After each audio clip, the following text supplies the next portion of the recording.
America के अंदर कुछ डॉक्टर्स की टीम है जो इस बात के ऊपर रिसर्च कर रही है। आप लोग ने भी सुना होगा डॉक्टर रेमंड मूडी का नाम। डॉक्टर रेमंड मूडी जो लोगों को हिप्नोटाइज करके पास्ट लाइफ में ले जाते हैं, उसकी टीम में एक भारतीय डॉक्टर भी है और वो भारतीय डॉक्टर बीके है। और उनकी टीम में ये डॉक्टर्स इसीलिए अलग अलग भाषाओं वाले उसने रखे हैं ताकि जब पास्ट लाइफ में ले जाते हैं और कई बार वो उस भाषा में बोलने लगते हैं तो क्या बोल रहे हैं पता नहीं चलता है। तो जब भी वो बहन यहाँ पर आती है, जो डॉक्टर है वो आती है, तो उनका लेटेस्ट रिसर्च बताती है। तो जब पिछली बार जब आए थे तो उन्होंने एक बहुत वंडरफुल बात सुनाई। तो कहा कि जब उनको पास्ट लाइफ में ले गए, अधिकतर जितने लोगों को ले गए वो लोग, तो उनसे एक सवाल बहुत कॉमन पूछा और वो सवाल था कि जब आप शरीर छोड़ते हैं उसके बाद कहाँ जाते हैं? सीधा दूसरे शरीर में प्रवेश करते हैं या भगवान जैसी कोई चीज है और उसके पास जाते हैं और भगवान आपको फाइनलाइज करते कि आपको ये घर में जन्म लेना है, ये घर में जन्म लेना है, कहाँ जाते हैं? तो जब उन्होंने ये सवाल पूछा तो मेजॉरिटी ने यही जवाब दिया कि शरीर छोड़ने के बाद हम एक लाइट की दुनिया में जाते हैं और वहां एक बहुत पावरफुल लाइट से मिलते हैं। शायद वही भगवान था। का कैसे पता चला आपको कि वही भगवान था? तो कहा क्योंकि वो भगवान इतना प्यार दे रहा था, इतना प्यार बरसा रहा था कि जैसे हम प्यार के फव्वारे में नहा रहे थे। इतना प्यार भगवान के सिवाय कोई नहीं कर सकता है, इसीलिए वही भगवान था। बहुत डिवाइन लाइट थी, बहुत पावरफुल लाइट थी। क्या उसके बाद क्या उसने फाइनलाइज किया कि आपको कहाँ जाके जन्म लेना? का नहीं, भगवान फाइनलाइज नहीं करता है।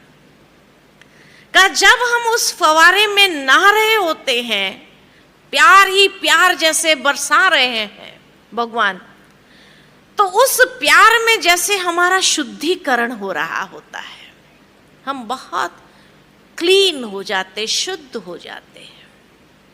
और ऐसे शुद्ध जब हो जाते हैं, बहुत लाइट फील करते हैं, उसके बाद हमारे सामने हमारी जीवन यात्रा की एक फिल्म की तरह पूरी जीवन यात्रा हमारे सामने से गुजरती है। और इतनी शुद्ध अवस्था में होने के कारण, क्योंकि परमात्मा प्यार में जैसे हम इतने शुद्ध हो गए, तो जब वो फिल्म चलती है हमारे जीवन यात्रा की, तो एक एक कर्म को देख करके हमें लगता है ये कर्म मैंने किया, इतने बुरे कर्म किए, इतने लोगों को मैंने चीट किया, उतने लोगों के साथ मैंने ऐसा व्यवहार किया। तो एक एक कर्म मेरे सामने जब आता है तो हमें अपने ही कर्मों को देख करके बड़ी शर्मिंदगी महसूस होती है। तो कहा उसके बाद क्या भगवान सजा देता है? कहा नहीं, भगवान सजा नहीं देता, भगवान प्यार ही देता है। तो उसके बाद क्या होता है? तो कहा उसके बाद हमें ये फील होता है कि जो बुरे कर्म मैंने किए, जिसके साथ मैंने बुरे कर्म किए, चीट किया या किसी को भी धोखा दिया या जो भी मैंने बुरा व्यवहार किया, उन सब के साथ का हिसाब किताब मुझे चुकता कर देना है। और इसलिए हम वहां से वापस आते हैं और वापस आने पर हम खुद डिसाइड करते हैं कि मुझे कहाँ जन्म लेना चाहिए, ताकि उन आत्माओं के साथ मैं जल्दी से जल्दी हिसाब चुकता कर दूं। तो हम डिसाइड करते किस घर में हमें जन्म लेना है।